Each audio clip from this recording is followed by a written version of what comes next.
why would something that was, originally designed for teenage boys, if you go into the history of yoga, it's maybe another chat, but something that was originally designed for teenage boys, or something that suited me as a 27-year-old woman, living life to the full in London. Yeah.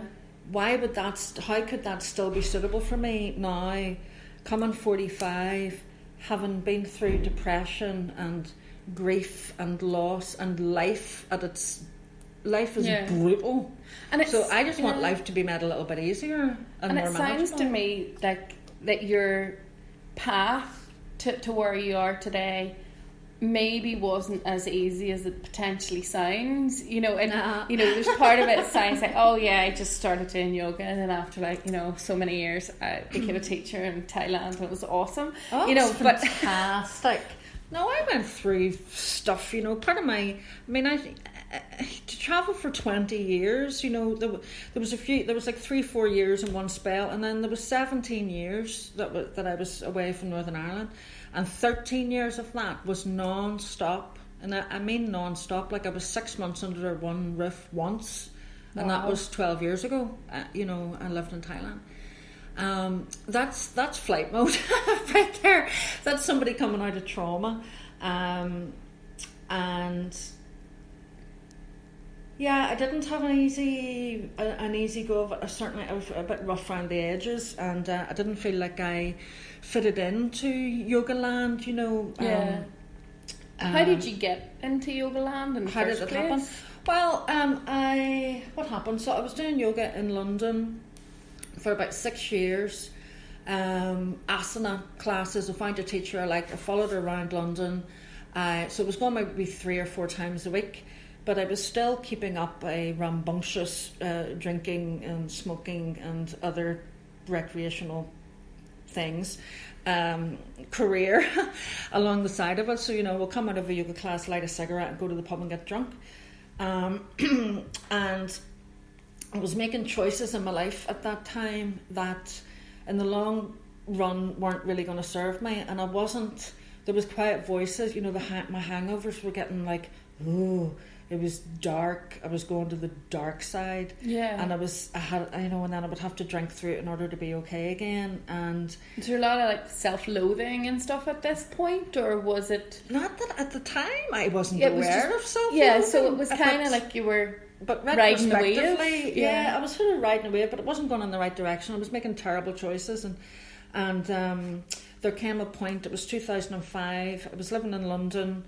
I took all these things happened. There was a 7-week period where everything, the structure of my life, and I'd known it, just crumbled, and it left me at the end with my mouth hanging open, just going, what?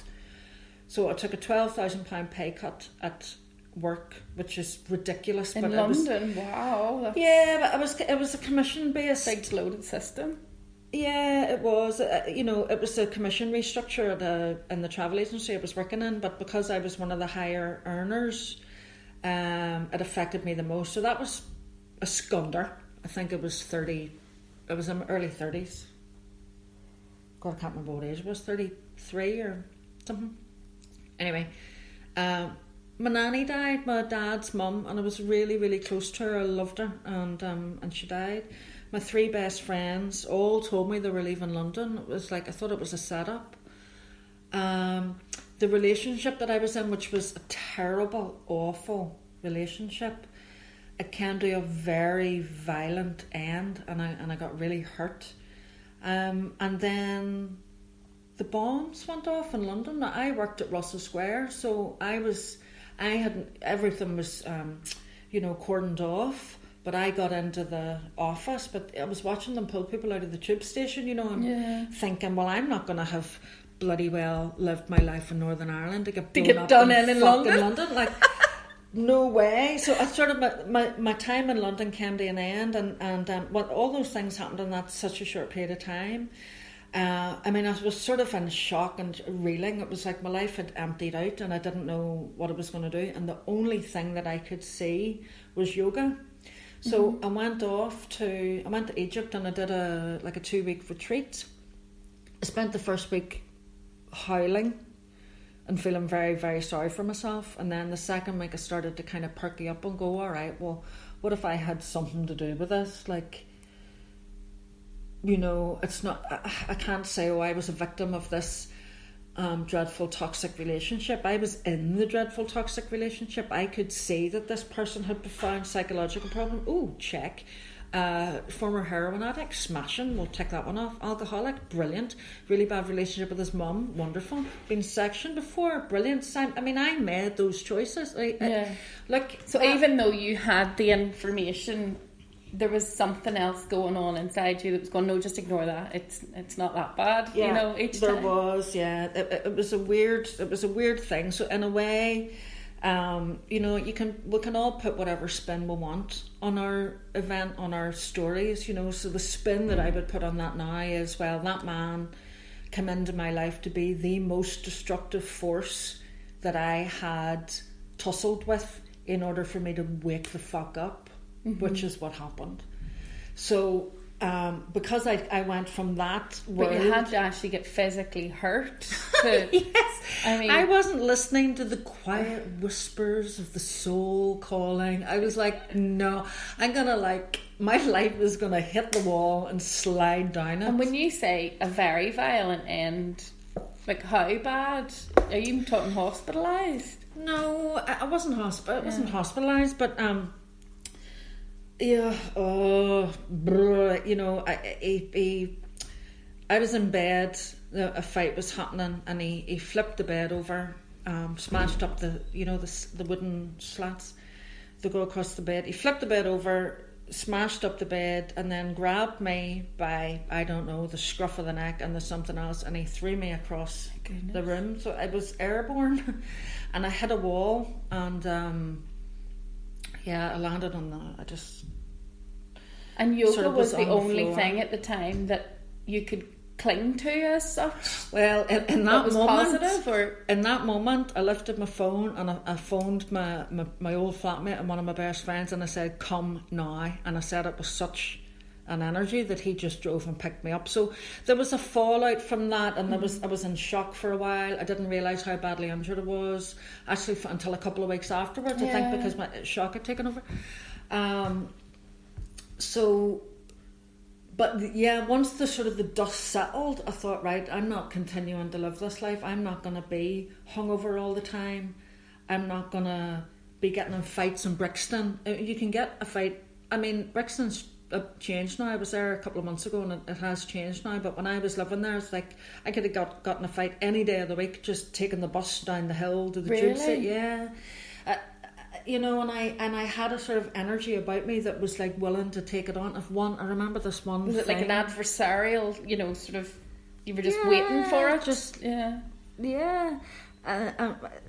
I can't imagine that you. Oh my God! I can't imagine that you at all. I was in London in December there, and I was going through the tube station, and I was singing away to myself, and you know, I'm a pretty happy person, and I have battled with depression, and I have been through some grief that I had never met, that I had no notion that I could suffer the way I suffered, and you know, a couple of years ago, but I'm a pretty happy lass by default. So it was like tuttling through the tube station, and I remembered being in London way back then. And I remember coming up the escalator, and you know, you stand on one side and you walk on the other side.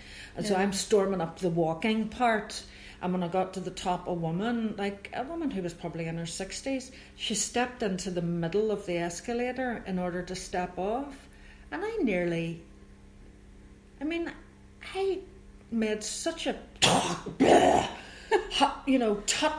I nearly knocked the woman off her feet. I thought, my God, what sort of a dickhead was I? You know. Yeah. But at the time, I didn't. I liked myself. But but there was a quiet voice that was saying, "You need to change. You need to change." Yeah. And basically, I wasn't listening until, if you want to call it the universe, or you want to call it fate, or you want to call it whatever, but something stepped in, and just, you know, give me a slap, that allowed me to change my life.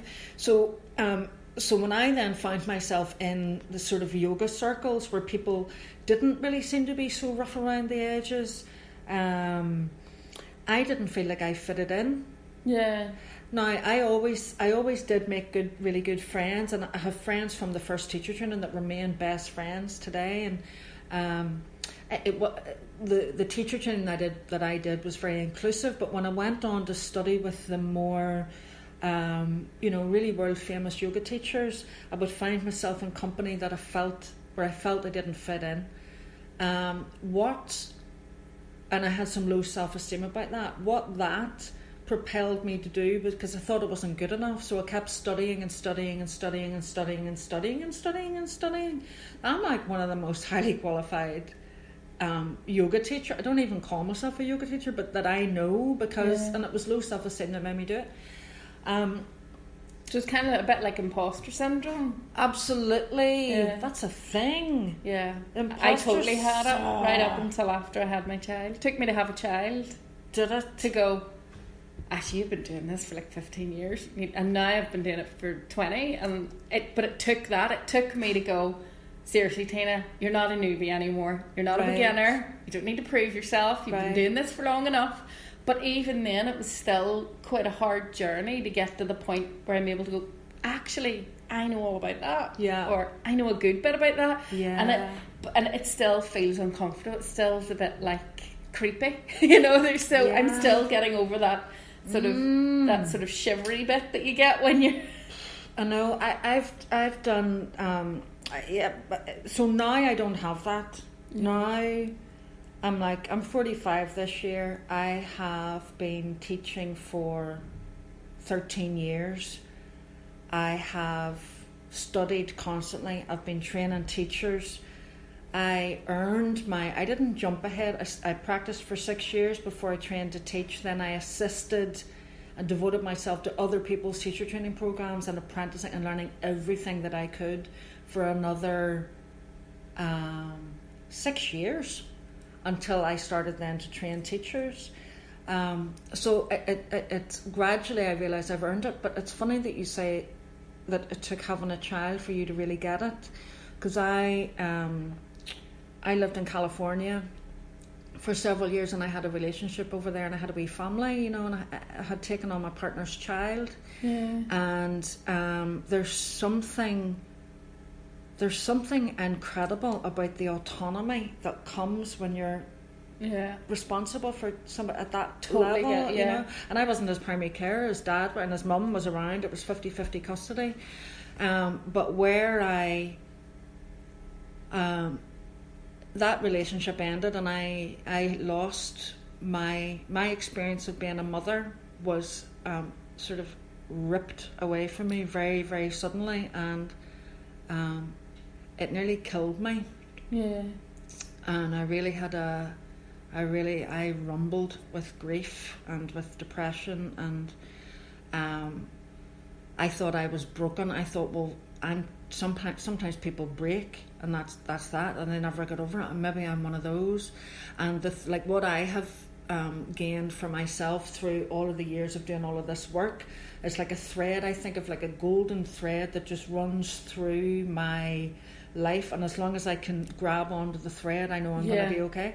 And at times in the grief and in this loss and the confusion, and a lot of things happened. I had a lot of very traumatic things happen over the course of a few years. Many times I lost the thread and I couldn't get it, and I was turning to friends and saying, do you think I'm going, like close friends, do you think I'm going to get through this? Like, do you really think that I'm going to be okay? And they would say, yes, you're going to be fine. And I would just catch the thread again. And I am fine. The sun just keeps rising. It just rises again every day until we're dead. So, and life is brutal, a lot. So what can I do to resource myself to be able to manage that, and how can I help other people? If the kind of change that I have gone through as an individual, like I remember the first time I was able to hear criticism without attacking back. Like I remember, like it was an event. and I had tears running down my face, but I listened and I allowed the person to speak without going, I never...